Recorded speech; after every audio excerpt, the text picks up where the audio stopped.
제가 오늘 여러분들에게 설명드리고자 하는 것은 나라장터의 조달 등록을 하는 방법에 대해서 여러분들에게 설명드리고자 합니다.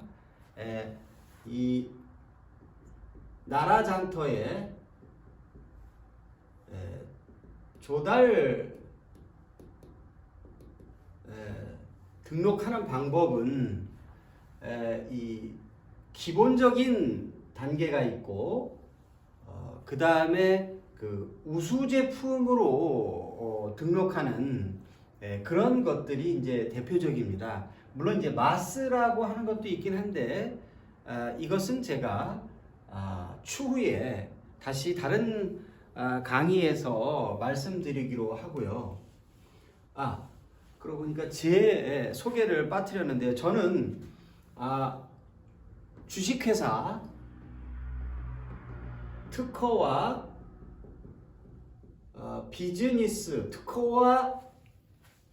비즈니스라는 회사의 대표를 맡고 있고요. 조달청 등록이라든지 기술인증 그런 것들을 하고 있습니다. 네이버에서 특허와 비즈니스 김세영 이렇게 치시면 저에 대한 글들을 볼 수 있습니다. 이제 본격적으로 말씀을 드리도록 하겠습니다. 이 조달 등록을 하는 기본적인 단계는 바로 이 입찰 자격을 취득을 해서 그 다음에 이 G2B 사이트에 물품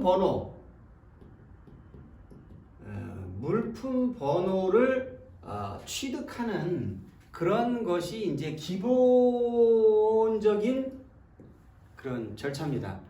그런데 여기는 이제 뭐 관공서나 공공기관에 납품하기 위해서 매우 그냥 기초적인 거죠. 이 정도는 다 해야 공무원들이 사줄 수 있고 학교, 관공서 이런 데서 사줄 수 있기 때문에 공공기관에 납품하고자 한다면 이런 기본적인 물품 등록이나 이런 그 조달 등록은 기본으로 해야 되는 거죠. 그런데 여기서 그치지 않고 좀 더 확실한 조달 등록을 하는 방법은 바로 이 조달 우수 제품으로 나라장터 쇼핑몰 나라장터 쇼핑몰에 등록하는 것이 가장 좋습니다. 또 매출 향상에도 도움이 많이 되고요. 그러나 이런 거는 나라장터 쇼핑몰은 좀 까다롭습니다. 특허도 있어야 되고 또 품질 인증도 있어야 됩니다. 그래서 요거는 좀 이따 설명드리기로 하고, 우선 처음에 말씀드렸던 입찰 자격을 따서 물품 등록하는 것을 조금 더 말씀드리면, 이 입찰 참가자 자격 등록증을 따는 과정을 보면 최근에 약간 까다로워졌어요. 제가 입찰 참가자 자격을 따기 전에 가장 먼저 확인해야 되는 것은 해당하는 물건이 중소기업 간 경쟁 제품인지 이걸 먼저 확인해야 됩니다. 그럼 중소기업 간 경쟁 제품이라는 거는 뭐냐? 과거 한 10년 전쯤에 어떤 품목들에 대해서는 중소기업만 판매해라. 그래서 중소기업만 조달청에 납품할 수 있는 물건들이 있어요. 그것은 바로 이 직접 생산 증명원이라는 게 필요로 합니다. 직접 생산 증명원이 필요합니다. 그러니까 입찰 참가자 자격 따기 전에 직접 생산 증명원이 필요한지 여부를 먼저 확인을 해야 됩니다.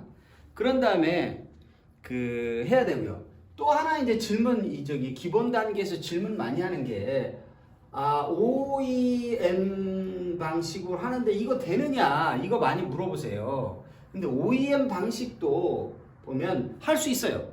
할 수 있는데 만약에 중기간 경쟁 제품이라서 직접 생산 증명원이 필요하면 그거는 반드시 직접 생산할 때만 공장 설비를 갖추고 할 때만 되는 품목이기 때문에 그런 중기간 경쟁 제품은 OEM으로 안 된다. 안 됩니다. 근데 다른 것들은 OEM으로도 다 됩니다. 그런데요, 또 하나 이슈가 있죠.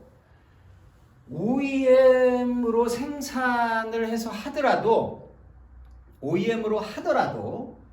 원래 OEM 업자가 직접 생산을 해야 됩니다.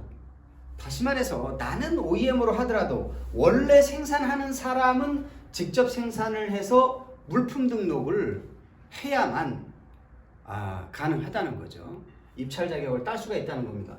그런 다음에 이제 입찰 자격을 땄으면 상품을 G2B 사이트에 등록을 할 수가 있습니다. 그러면 기본 단계를 이제 마치게 되는 거죠. 마치게 되는 겁니다.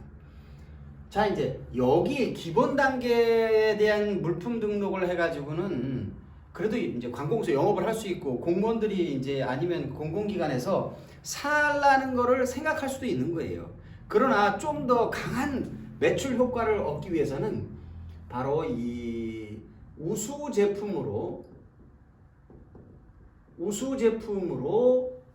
쇼핑몰에 등록을 해야 좀 더 확실한 효과를 볼 수가 있는 겁니다.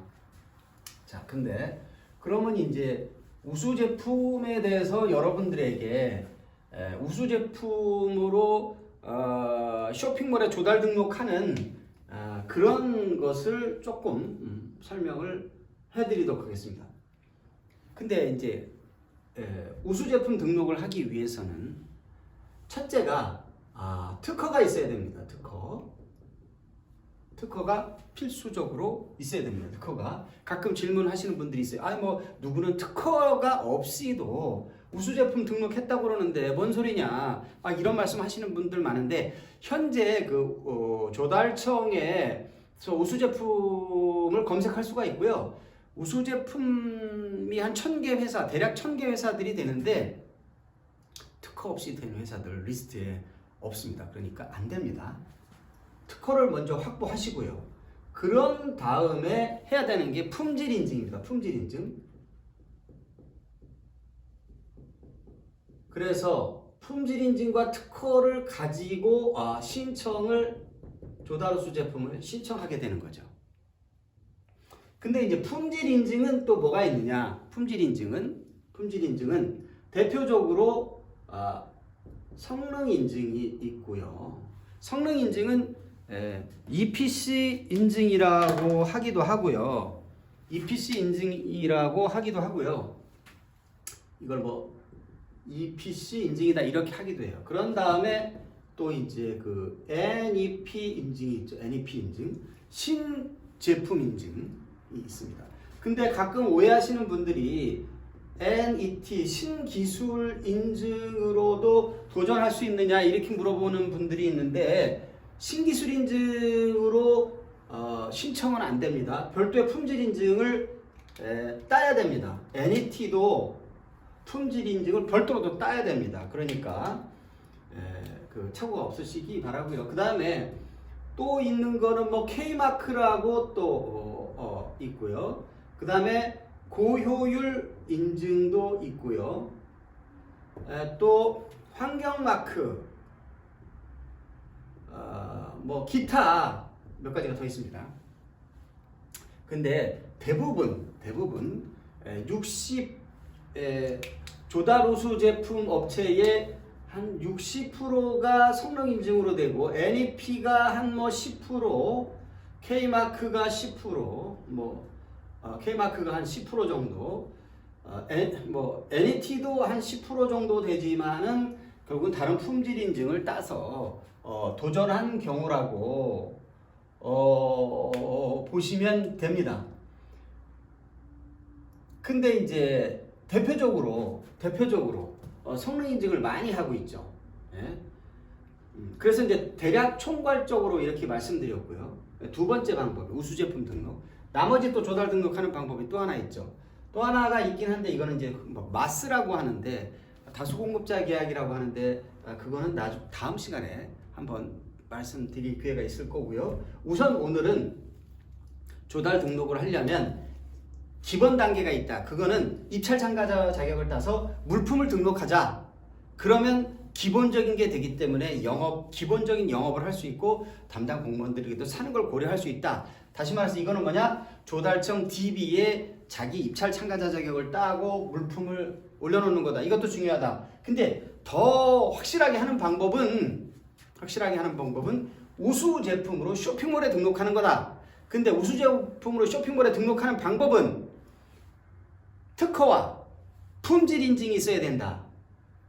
그런데 품질 인증에는 성능 인증, NEP, K마크, 고유, 환경마크 등이 있는데 흔히 성능 인증을 많이 한다. 이거를 참고로 알아주시면 되고요. 그 다음에 이제 이 특허와 관련해서 요게 중요합니다. 이게 방향을 잘 잡아야 되는데요.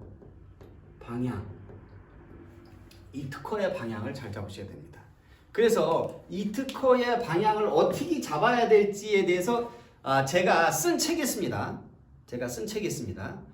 혹시 뭐 제가 뵙게 되면 제가 선물로 하나씩 고객들에게 그 책을 선물해드리고 있긴 한데 뭐 급한 대로 보신다면 뭐 예스24나 뭐 그 온라인 교보문고 같은 데서 발명의 시작과 끝은 비즈니스다. 이런 책이 있습니다. 발명의 시작과 끝은 비즈니스다. 그 책에 보면 많이 나와 있는데요. 그래서 이제 결국 뭐냐, 특허가 또 제대로 돼야 된다는 얘기예요. 특허가. 그래야 나중에 이게 심사에서 고점을 받는데 결국은 특허라는 것을 아주 이게 핵심 특허를 만들어야 된다. 핵심적인 특허가 있어야 가능성이 아주 높아진다는 거죠. 핵심 특허 어떻게 만들면 되느냐? 그거는 뭐 저희 특허와 비즈니스 게시판에 올려주신다든지 한번 내방을 해주시면 핵심 특허 어떻게 만든다? 제가 책도 쓰고 그렇기 때문에 제가 자세하게 말씀을 해드리도록 하겠습니다. 오늘은 제가 조달 등록 기본적인 단계, 우수 제품에 대한 기본적인 컨셉 말씀해 드렸고요. 핵심 특허가 중요하다. 특허의 방향을 잘못 받으면 안 된다. 제가 거기까지 말씀드렸습니다. 이상이고 또 다음 시간에 또 뵙도록 하겠습니다. 감사합니다.